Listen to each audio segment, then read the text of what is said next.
ನೋಡಿ, ಮಂಡ್ಯದ ಮತ್ತೊಬ್ಬ ಭಿಕ್ಷುಕಿ ಮನೆಯಲ್ಲೂ ಕೂಡ ಇದೀಗ ಹಣ ಪತ್ತೆಯಾಗಿದೆ. ಭಿಕ್ಷುಕಿ ಮನೆಯಲ್ಲಿ ಲಕ್ಷಾಂತರ ರೂಪಾಯಿ ಹಣ ಪತ್ತೆಯಾಗಿರುವಂತದ್ದು. ಸಾವಿತ್ರಮ್ಮ ಮನೆಯಲ್ಲಿ ಬರೋಬ್ಬರಿ 3.50 ಲಕ್ಷ ರೂಪಾಯಿ ಪತ್ತೆಯಾಗಿದೆ.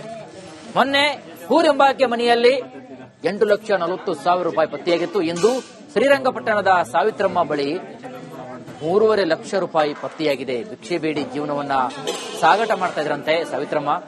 ಹಾಗಾಗಿ ಸಾವಿತ್ರಮ್ಮ ಅನಾರೋಗ್ಯದಿಂದ ಬಳಲ್ತಿರುವಂತಹ ಸಾವಿತ್ರಮ್ಮ ಮನೆ ಸ್ವಚ್ಛತೆಗೆ ಮುಂದಾಗಿದ್ದಾಗ ಸ್ವಯಂ ಸೇವಕರು ಜ್ಯೋತಿಷಿ ಭಾನುಪ್ರಕಾಶ್ ನೇತೃತ್ವದಲ್ಲಿ ಸ್ವಚ್ಛತೆಯನ್ನ ಮಾಡಲಾಗ್ತಾ ಇತ್ತು. ಈ ವೇಳೆ ಮನೆಯಲ್ಲಿನ ಚೀಲದಲ್ಲಿ ಹಣ ಪತ್ತೆಯಾಗಿದೆ. ಚೀಲದಲ್ಲಿ ತುಂಬಿದಂತಹ ಚಿಲ್ಲರೆ ಹಣ, ನೋಟುಗಳು ಎಲ್ಲವೂ ಕೂಡ ಪತ್ತೆಯಾಗಿದ್ದಾವೆ. ತಾವು ನೋಡ್ತಾ ಇದ್ದೀರಾ, ಒಂದ್ ಕಡೆಗೆ ಚಿಲ್ಲರೆ ಹಾಗೂ ನೋಟುಗಳನ್ನು ಎಣಿಸ್ತಿರತಕ್ಕಂತಹ ದೃಶ್ಯ, ಮತ್ತೊಂದು ಕಡೆಗೆ ಇದೇ ಒಂದು ಸಾವಿತ್ರಮ್ಮ ಅವರು ನಿವಾಸ ಮಾಡತಕ್ಕಂತಹ ಸ್ಥಳದಲ್ಲಿ ಕೊಂಡು ಬಂದಿರತಕ್ಕಂತಹ 3.5 ಲಕ್ಷ ರೂಪಾಯಿ ಹಣಗಳು.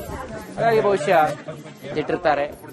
ವಯಸ್ಸಾದ್ಮೇಲೆ ಸ್ವಲ್ಪ ಮರೆವಿನ ಒಂದು ಸಹಜವಾದಂತಹ ಒಂದು ಮರೆವಿನ ಒಂದು ಕಾಯಿಲೆ ಕೂಡ ಇರುತ್ತೆ. ಹಾಗಾಗಿ ದುಡ್ಡು ಎಷ್ಟಿದೆ ಅಂತ ಅಂದ್ಬಿಟ್ಟು ಅವರಿಗೂ ಕೂಡ ಗೊತ್ತಿರಲ್ಲ. ಆದ್ರೆ ಸ್ವಯಂ ಸೇವಕರು ಆ ಭಾಗಕ್ಕೆ ಬಂದಾಗ ಒಂದು ಸ್ವಚ್ಛತಾ ಅಭಿಯಾನವನ್ನು ಕೈಗೊಂಡಾಗ ಅವರಿಗೆ ಸಿಕ್ಕಿರತಕ್ಕಂತಹ ದುಡ್ಡಿನ ಮೊತ್ತ ಇದೆ. ಸಾವಿತ್ರಮ್ಮ ಬಳಿ 3.5 ಲಕ್ಷ ರೂಪಾಯಿ ಪತ್ತೆಯಾಗಿದೆ.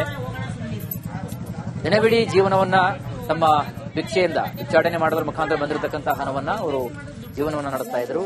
ಸ್ವಲ್ಪ ಅನಾರೋಗ್ಯ ಕಾಡಿದಿರತಕ್ಕಂತಹ ಹಿನ್ನೆಲೆಯಲ್ಲಿ ಅಲ್ಲಿ ಸ್ವಲ್ಪ ಕೆಲವೊಂದಿಷ್ಟು ಕಾರ್ಯಕರ್ತರು ಬಂದು ಆ ಸ್ಥಳವನ್ನ ಸ್ವಚ್ಛ ಮಾಡಲಿಕ್ಕೆ ಮುಂದಾಗಿದ್ದಾರೆ.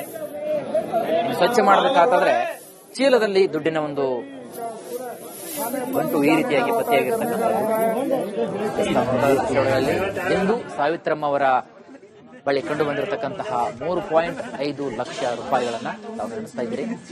ಕಡೆಗೆ ಧಾನ್ಯಗಳ ಒಂದು ದೊಡ್ಡ ಭಂಡಾರಣೆ ಇದೆ, ಮತ್ತೊಂದು ಕಡೆಗೆ ನೋಟುಗಳನ್ನ ಎಣಿಸ್ತಾ ಇದ್ದಾರೆ ಅಲ್ಲಿನ ಸ್ಥಳೀಯರು.